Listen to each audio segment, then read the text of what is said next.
Pangulong Duterte ipinag-utos na wag hahayaang makalabas si Jonel Nuesca. Isang magandang araw po sa inyong lahat mga kapatid. Napangangaraw noon napanood ni Pangulong Duterte ang viral video ng mag-ina at pulis sa Paniki, Tarlac noong Disyembre 20, 2020. Pati ako napanganga. That's unfair. Pag ako ang nandyan, ewan ko na lang, sabi ng Pangulo. Kinondena ng buong mundo ang ginawa ni Nuesca at nadadamay di umano ang Pangulong Duterte dahil sa matinding suporta sa Philippine National Police o PNP at Armed Forces of the Philippines o AFP. Ayon sa iba, ito di umano ang dahilan kaya sinamantala ng ilan sa mga miyembro ng nabanggit na government agency ang kanilang kapangyarihan at armas para makapanlamang sa kapwa-tao.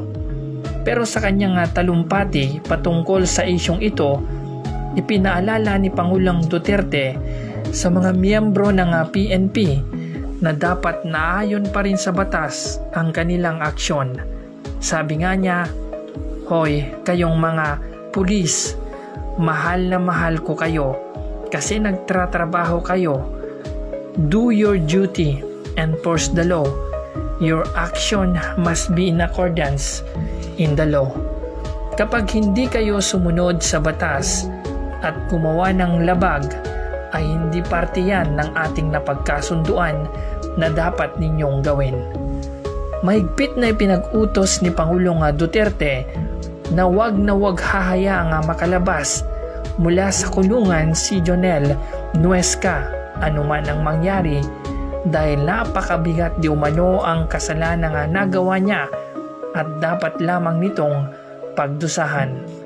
Samantala, nagpaabot naman ng tulong si Pangulong Duterte ng mag-inang Sonia at Frank Gregorio. Ayon pa kay Senador Bongo, nakausap di umano nito ang kapatid ni Frank at humingi rin ng tulong dahil naiwan ni Frank ang maliit pang anak.